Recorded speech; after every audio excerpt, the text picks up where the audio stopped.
última semana, o mundo foi surpreendido com imagens de pagers, ou BIP, como eram conhecidos aqui no Brasil, explodindo em diversas regiões do Líbano e da Síria. A operação cinematográfica não foi assumida por Israel, mas, segundo a rede CNN e o New York Times, membros do governo dos Estados Unidos confirmaram, sob anonimato, que se tratou de uma operação conjunta planejada e executada pelo Mossad, a agência de inteligência externa de Israel, e as forças de defesa de Israel contra membros do Hezbollah. Segundo as autoridades de saúde libanesas e sírias, 37 pessoas morreram e mais de 3.000 ficaram feridas. Essas explosões é mais um capítulo na escalada entre Israel e o grupo xiita Hezbollah, que vem aumentando a cada dia desde 7 de outubro. Eu sou João Torquato, sou militante do Movimento Negro, pesquiso os conflitos que se originaram a partir da desintegração da República da Iugoslávia, e esse é o Eu Conheço, podcast do Instituto Brasil-Israel. E eu sou Amanda Hatzir, estudo psicanálise, cultura judaica e sociedade israelense. Bom,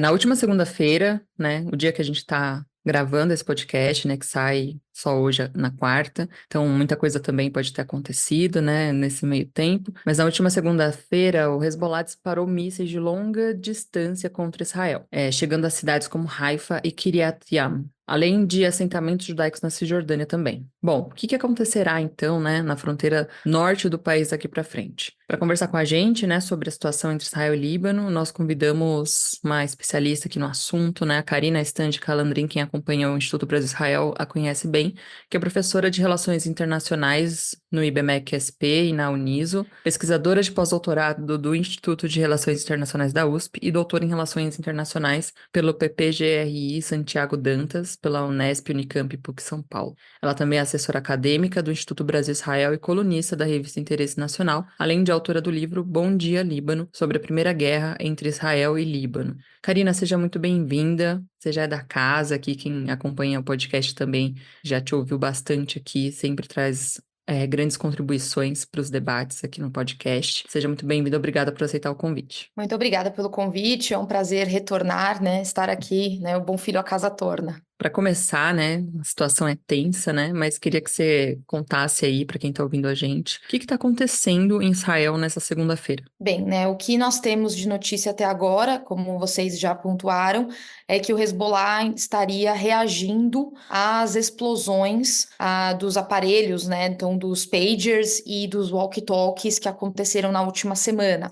Mesmo Israel não tendo assumido a autoria das explosões, foi entendido que pelo Hezbollah e também pelo Irã, que as explosões teriam sido realizadas por Israel. Então, essa teria sido agora, então, a resposta do Hezbollah. Então, a tensão na fronteira norte de Israel aumentou muito, tocaram sirenes em diversas cidades e também kibbutzim, em diversas regiões da área norte de Israel, fazendo com que a população se deslocasse. Lembrando que já mais de 70 mil pessoas já estão deslocadas dessa região desde o início da guerra em Gaza, porque o Hezbollah, desde o ano passado, tem também assumido uma frente nessa guerra e já tem realizado ataques contra Israel desde 2023, então desde o início da incursão terrestre em Gaza, e com isso uma parte da população já havia sido deslocada e agora a situação piorou, né? Então a situação escalou, muitos ataques têm sido realizados, então mísseis de longo alcance têm sido utilizados, então atingindo regiões até no centro de Israel e também na Cisjordânia. E com isso, né, as sirenes têm tocado, a madrugada ela foi muito intensa em toda a região norte e centro-norte de Israel. E, Karina, em relação ao tema dos pagers, né? A gente acompanhou aí na última semana imagens cinematográficas, parece coisa de videogame, assim, a operação, né? A gente falou aqui no Expresso Israel na última sexta-feira. Queria saber se você poderia contextualizar para os ouvintes o que aconteceu nessas explosões que acompanhamos na última semana e os motivos que levaram a esse ataque tão preciso, né? Uma das coisas que particularmente me chamou a atenção foi a precisão desses ataques, né? Que foram contra pagers, walkie-talkies e parece que também contra painéis solares, né? Esses ataques, então, aconteceram na última semana e eles se deram, né, de uma maneira muito localizada. Então, os membros do Hezbollah, e aí lembrando, né, o Hezbollah, ele é um grupo terrorista que também ele atua tanto com uma parte, né, um braço militar, né, que realiza os atos terroristas, que são as brigadas Al-Qassam, e também ele tem um braço político, que é um partido político no Líbano, tem cadeiras no parlamento libanês, então eles têm dois braços. Esses aparelhos, então os pagers, os walkie-talkies, eles eram distribuídos para membros do Hezbollah, tanto do braço militar quanto do braço, vamos dizer, civil, né, político do Hezbollah. E por que eles utilizavam, né, esses aparelhos que eram muito comuns nos anos 90, vamos dizer assim, né? Não eram comuns agora na atualidade. Porque eles não têm acesso à internet, né? Então, eles não são rastreáveis pela internet, eles não são comunicáveis pela internet, então isso dava a eles um certo grau de sigilo na comunicação que um smartphone não dá, porque a partir do smartphone você, se é um hacker, né, vamos dizer assim, mais habilidoso, ele consegue ter um acesso facilitado. Então, esses pagers e esses walkie-talkies eram um meio que eles tinham de se comunicar, tentando impedir uma interceptação nessa comunicação. O que acontece é que, né, não se sabe quem foi, como eu disse, né, Israel não assumiu a autoria, o que se imagina, né, e o Hezbollah teria colocado, né, que teria sido Israel que teria realizado esse ataque, mas não se sabe, não tem uma confirmação disso, é que eles teriam realizado, então, a explosão da bateria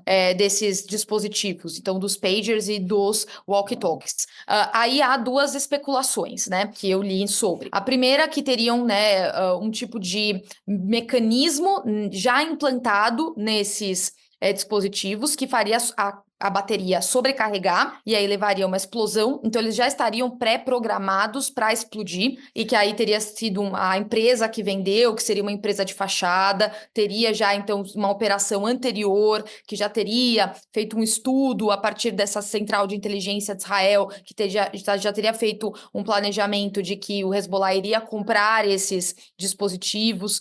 E aí, dessa forma, teria vendido esses dispositivos já contaminados com esse chip ou esse vírus que faria a bateria sobrecarregar e explodir.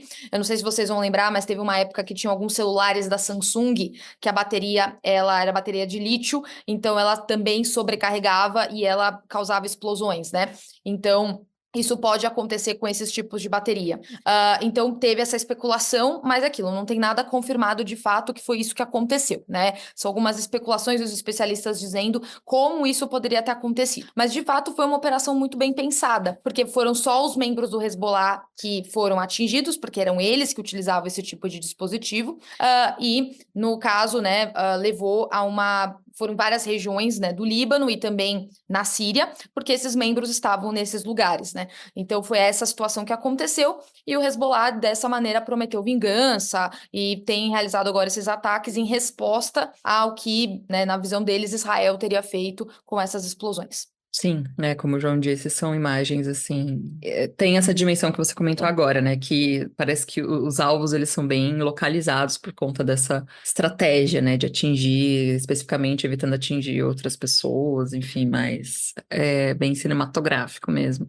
E, bom, talvez quem esteja ouvindo, né, não entenda muito bem, assim, a estrutura o que exatamente é o Hezbollah, né, que tem desempenhado, né, desempenha um papel central aí nos conflitos entre Israel e Líbano, né, então, queria que você também falasse um pouco sobre como que esse grupo se formou, qual que é a sua importância política, tanto política quanto militar ali no Líbano, na região ali, né, estrategicamente falando também, e como que, né, como diferenciar o governo libanês do Hezbollah. Bem, então, o Hezbollah ele é um grupo que surge no começo dos anos 80. E ele surge no momento em que Israel já estava fazendo uma operação militar no Líbano, que é a Operação Paz para a Galileia, fruto da Primeira Guerra Libanesa, né? Que a gente fala Primeira Guerra do Líbano. Naquele momento, Israel estava enfrentando um outro grupo, que era a OLP, a Organização para a Libertação da Palestina, que estava localizada no sul do Líbano, uma região em que o Líbano é um país que é um país multicultural, multirreligioso, multiétnico, e naquele momento os xiitas libaneses, que são minoria dentro dos muçulmanos libaneses, eles também habitavam o sul do Líbano. Então foi uma região que foi muito atingida pela operação militar israelense, porque ali estavam os palestinos também. Então você tinha nessa região os palestinos, os xiitas libaneses, e Israel, né, realiza uma operação militar focando principalmente naquela região. Depois eles expandem a operação, eles chegam até Beirute, vão para a região mais central do Líbano, mas o foco da operação militar em um primeiro momento era a região sul. Então os xiitas eles vão ser muito afetados também. Isso vai criar uma aversão muito grande dos xiitas com Israel. E o Irã, que já tinha passado pela Revolução Iraniana em 79, lembrando que o Irã também é um país de maioria xiita,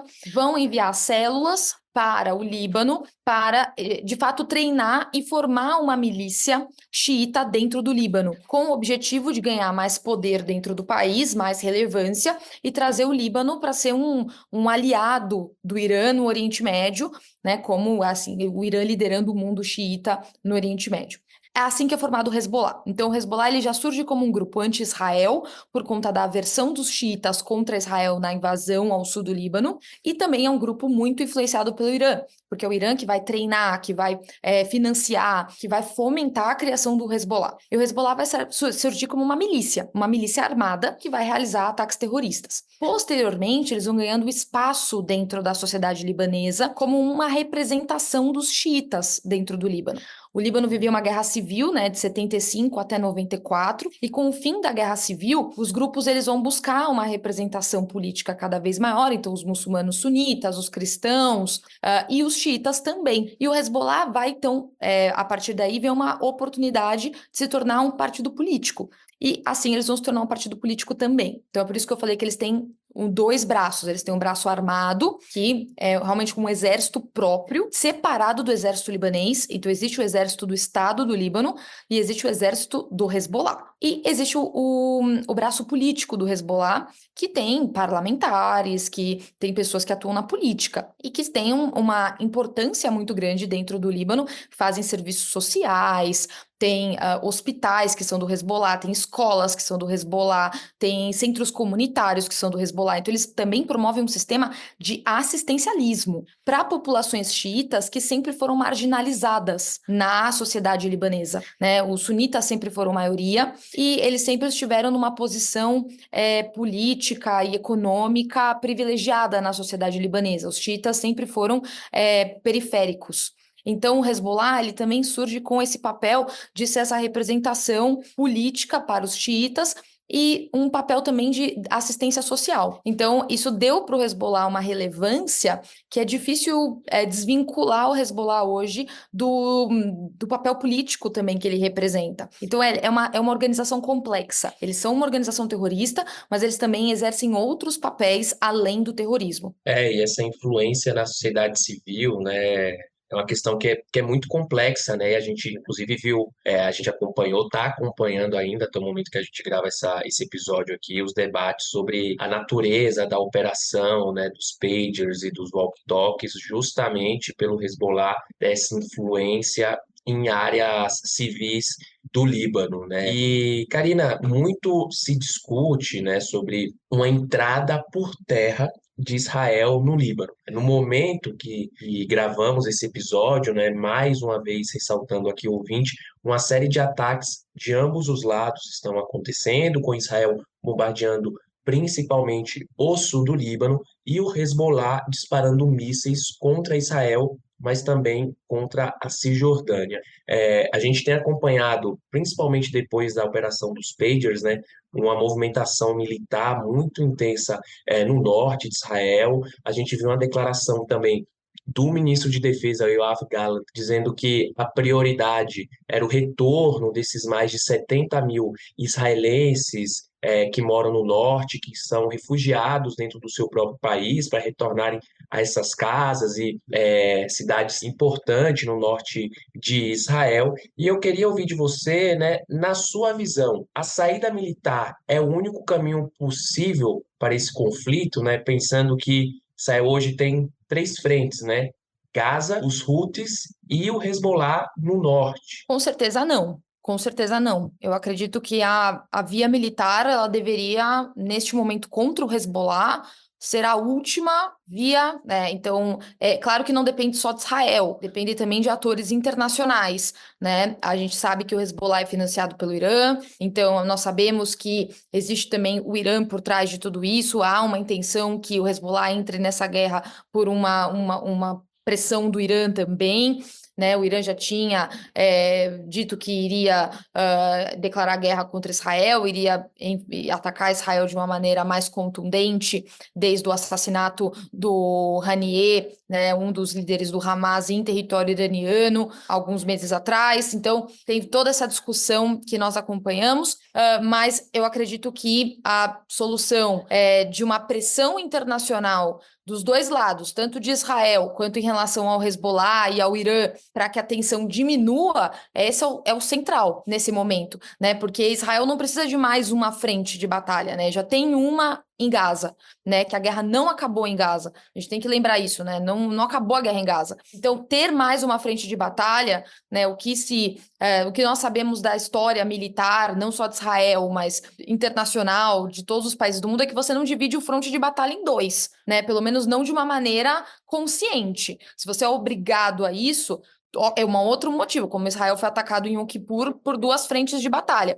Mas se você conscientemente tiver a opção de não dividir o fronte de batalha, esse é o caminho que se deve seguir, porque você divide a sua força, né? Então, se Israel está concentrado em Gaza, não seria prudente dividir e ir também para o Líbano. Fora que Israel já enfrentou duas guerras no Líbano, né? Então, uma em 82 e outra em 2006, que já foi contra o Hezbollah, e não foram guerras que surtiram com o efeito esperado, né? O resultado esperado por Israel. Não em todos os objetivos propostos pela guerra. E o Hezbollah de hoje não é o Hezbollah de 2006. Isso deve se considerar também. Então, são vários aspectos que uma via diplomática, uma via política deveria ser a primeira opção, né? E não está sendo considerada nesse momento. Eu imagino que a pressão internacional, principalmente vinda dos Estados Unidos, ela deva considerar muito agora, né? Os Estados Unidos, eles não querem uma escalada do conflito na região. Então, os Estados Unidos devem realizar uma pressão significativa a Israel. O que também deveria ter é uma pressão maior do outro lado. Principalmente, eu acho que a China poderia exercer esse papel, né? Um papel de pressão do lado iraniano, do lado do próprio Líbano, né? A Rússia poderia também exercer esse papel, acho mais difícil, né? Acho que a China poderia ter mais essa função, exatamente para evitar a escalada do conflito. Bom, para continuar aí, né, entendendo também, né, um pouco da estrutura do que está acontecendo, o envolvimento do Hezbollah, né, no meio de tudo isso, né?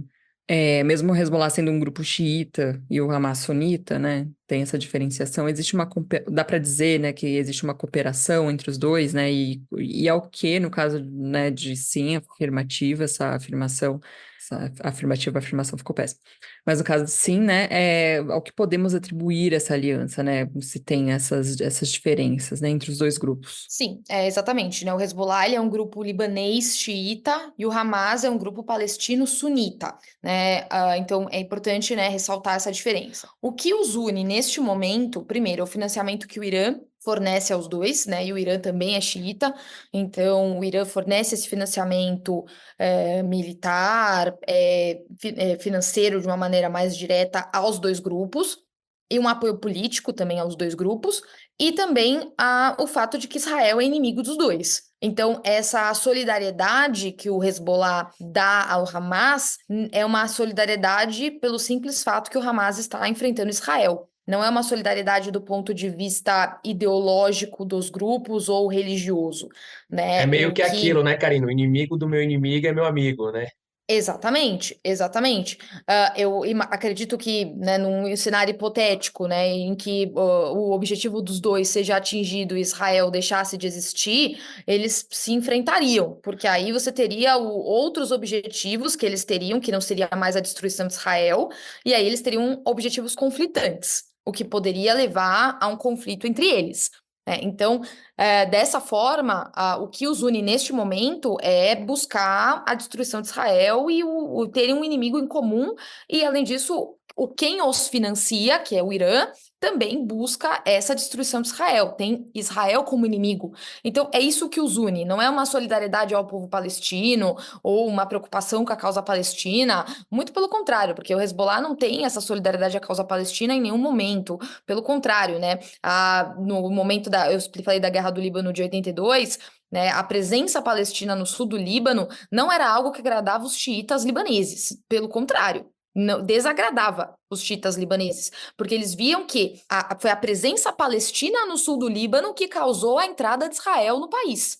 Então, para eles não foi favorável, pelo contrário, né? Então você tem, inclusive, existem palestinos no Líbano até hoje, né? Que atuam num estado, né, de cidadãos de segunda classe, são apátridas, né? Porque não são libaneses de fato, mas vivem no Líbano como residentes. Mesmo nascendo no Líbano, né? Por uma questão jurídica de quem recebe cidadania libanesa.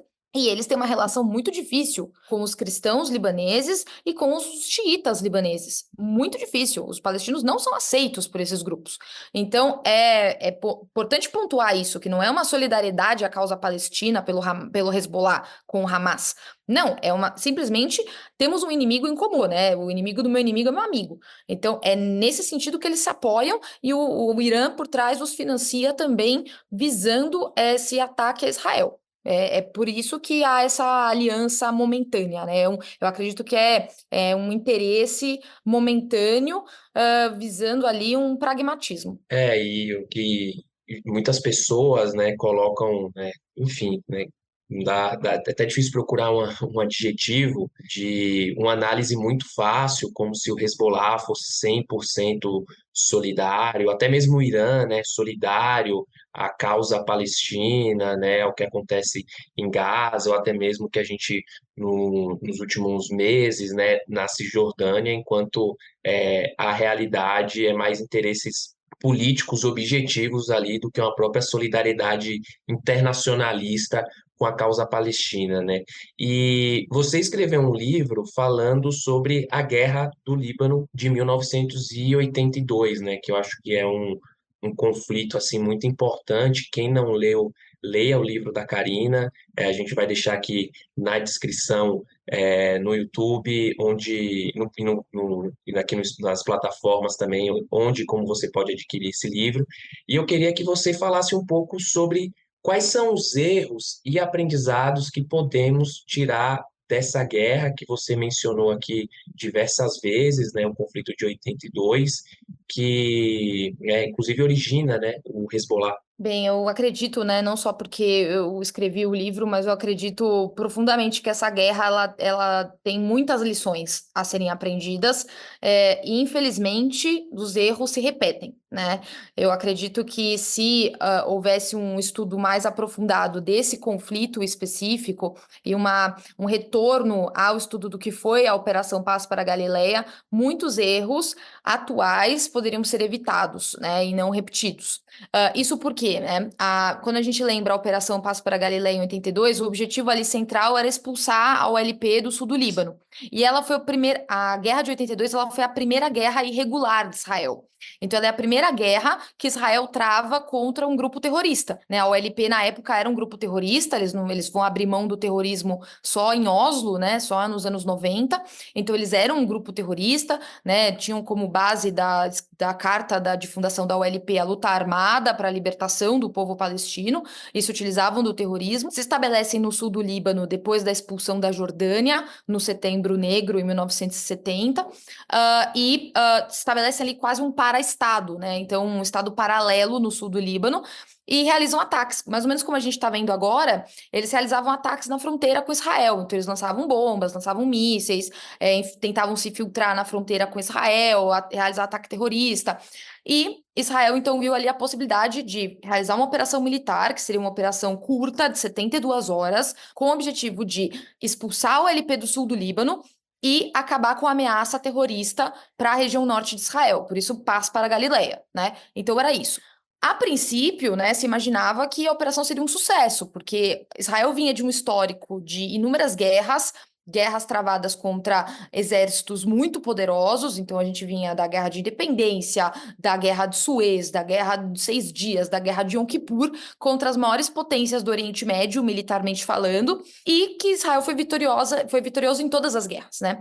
Então, ali o objetivo era, não, se nós conseguimos derrotar todos esses países, vamos conseguir expulsar o LP muito fácil. Mas é uma guerra irregular, né? Então, a guerra irregular, ela se dá de uma maneira diferente do que uma guerra regular, né? Não são exércitos contra exércitos, né? Ali você tem uma milícia, você tem um grupo atuando na tática de guerrilha, você tem a guerra do Líbano de 82, ela vai se transformar em uma guerrilha urbana, então ela vai se transformar, o que eles tinham estabelecido, que era se manter a X quilômetros da fronteira de Israel, eles vão expandir, eles vão até Beirute, então eles vão travar uma guerrilha urbana na cidade de Beirute, então assim, com grupos que entendiam dali, eles vão se envolver na guerra civil libanesa que estava acontecendo, vão apoiar um lado da guerra civil libanesa, que eram os maronitas, que eram os cristãos, então os objetivos da guerra vão se estender, porque eles acreditavam que a partir dos meios militares, então a partir, né, da via militar, eles iam conseguir estabelecer objetivos políticos, que não era só a expulsão da OLP, mas era transformar a geopolítica do Oriente Médio. Então era transformar o Líbano em um país que seria pró-Israel, com a vitória dos maronitas, era expulsar a Síria, porque o exército sírio estava no Líbano a mando da Liga Árabe, por conta da Guerra Civil Libanesa.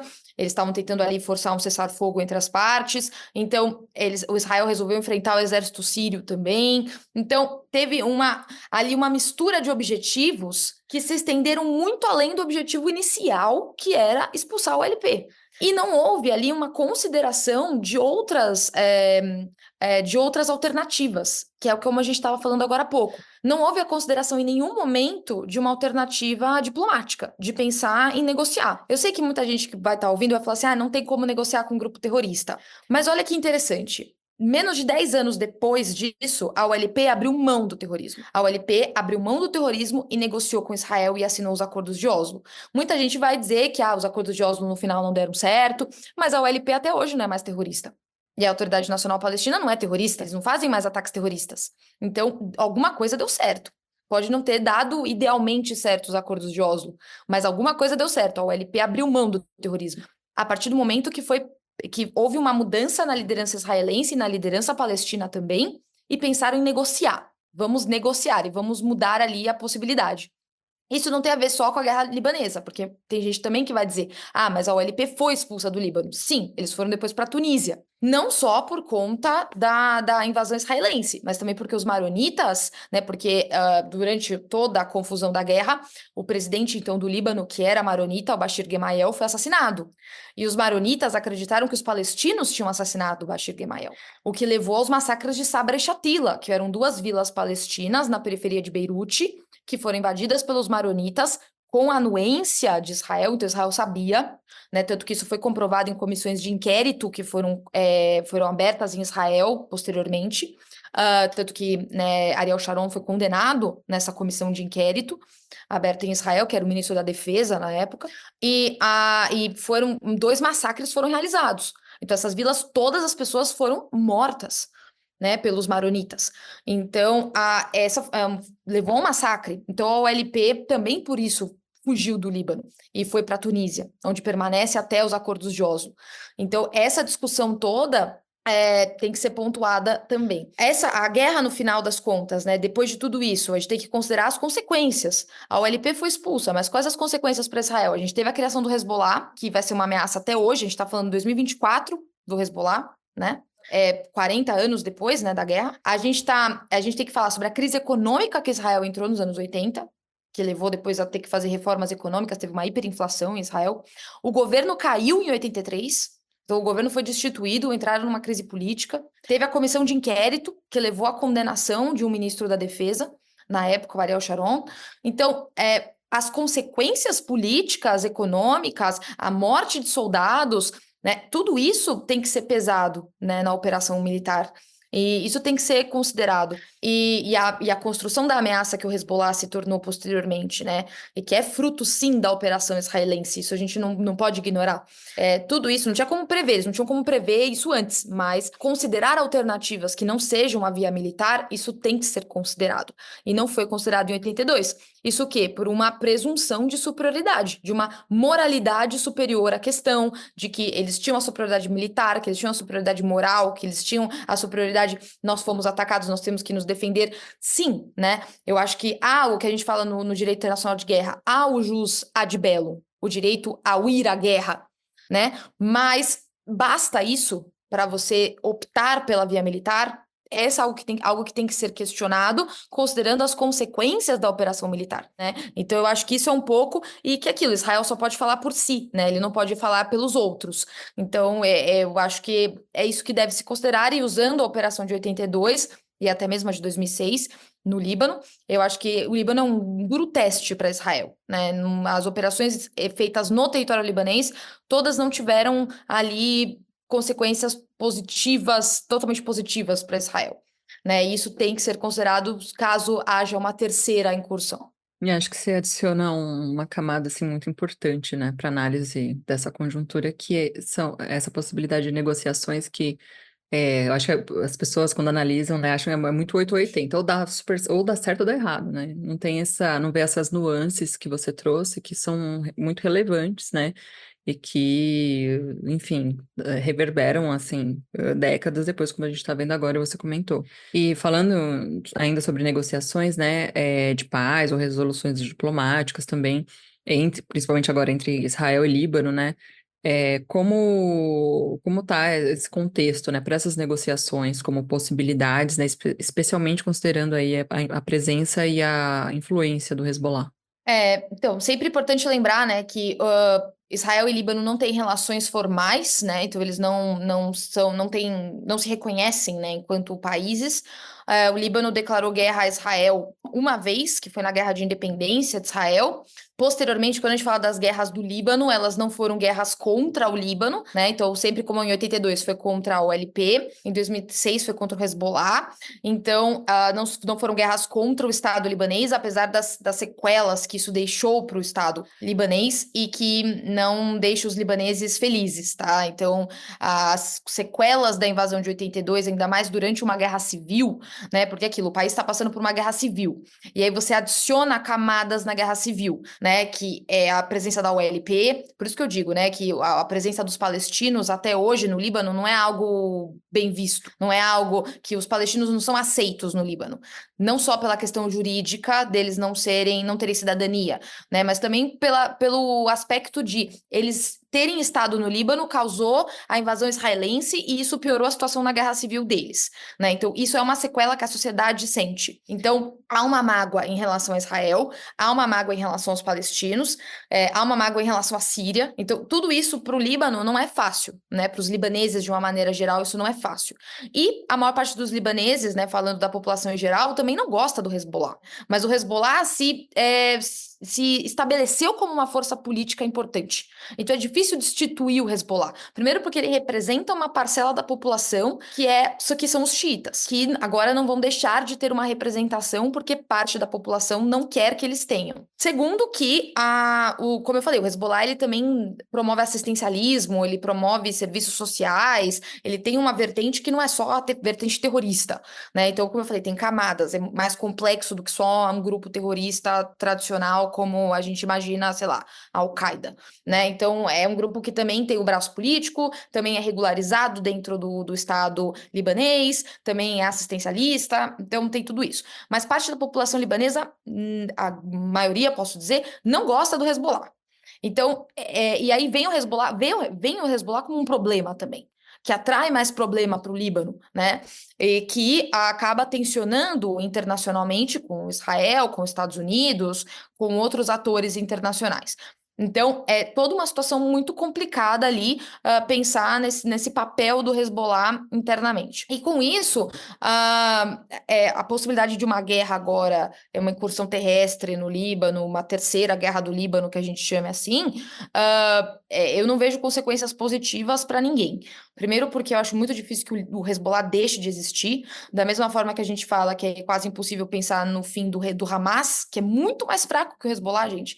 Quando a gente fala em termos de força militar, de força política, o Hamas é muito mais fraco que o Hezbollah. Porque aquilo, o Hamas, ele é um grupo que ele atua como vamos dizer assim, o governo de Gaza. A gente sabe que ele atua dessa maneira, de fato, né? Mas Gaza não é um país, a Palestina não existe enquanto um país soberano, né? Então, assim, é um governo ali clandestino, que atua como um governo clandestino, não tem os recursos, não tem um aparato soberano estatal, né? O monopólio legítimo do uso da força em termos weberianos. O Hamas não tem isso. O Hezbollah, ele é uma força política. Ele não é o Estado do Líbano, mas ele atua dentro do Estado do Líbano. E o Líbano é um Estado soberano. Então, é uma questão muito mais complexa. E o exército, né, as brigadas Al-Qassam, elas são muito fortes. Elas têm o número de homens é muito maior que o do que do Hamas, né? Eles atuam na guerra da Síria, por exemplo.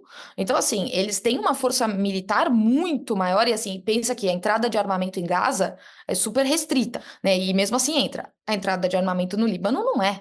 Então, assim, a quantidade de armamento que eles têm é imensurável comparado ao Hamas. Então, enfrentar o Hezbollah não é uma tarefa fácil, por mais que o exército de Israel seja forte, seja um exército competente, mas não é uma tarefa simples, né? Eu acho que a gente não pode também subestimar a força do oponente, né? Então, dessa forma que eu acho que é muito perigoso pensarmos numa invasão terrestre agora e uma guerra total contra o Hezbollah. Momento delicado, né? Mais uma semana aí de aumento nas tensões entre Israel e o Líbano. A gente espera que anseia que negociações, né, que acordos aí por meio da paz, do diálogo sejam firmados, que os israelenses que estão desabrigados voltem para suas casas, porque de fato mais uma frente militar nesse momento aí, como a professora Karina bem colocou, traz mais ônus do que bônus e a paz, a negociação se mostra aí o único caminho possível. Quero agradecer a Karina por mais uma vez estar participando, colaborando aqui do nosso podcast. Para você que está nos escutando, no episódio de hoje a gente conversou com Karina Stande Calandrin, que é professora de Relações Internacionais no IBMEC de São Paulo e na Uniso, também é pesquisadora de pós-doutorado do Instituto de Relações Internacionais da USP e doutora em Relações Internacionais pelo PPGRI Santiago Dantas, que engloba a Unesp, Unicamp e a PUC São Paulo. Também é assessora acadêmica do Instituto Brasil-Israel e colunista da revista Interesse Nacional e também autora, né, do livro Bom Dia Líbano, né, que fala especificamente da guerra de 82 no Líbano, muito importante aí para quem tem interesse na situação entre Israel e Hezbollah, vale super a pena ler o livro da Karina aí. Obrigado, Karina. Muito obrigada, gente. Também agradeço aí em nome do podcast. E para quem está ouvindo, quiser mandar uma mensagem, falar o que achou do episódio, é só escrever para eucomisso@institutobrasilisrael.org. Estamos, como vocês sabem, em diversas plataformas de áudio, como Spotify, Orelo, Apple Podcast, também no canal do YouTube do Instituto Brasil Israel. Não esquece de seguir o IB nas redes sociais e até quarta que vem.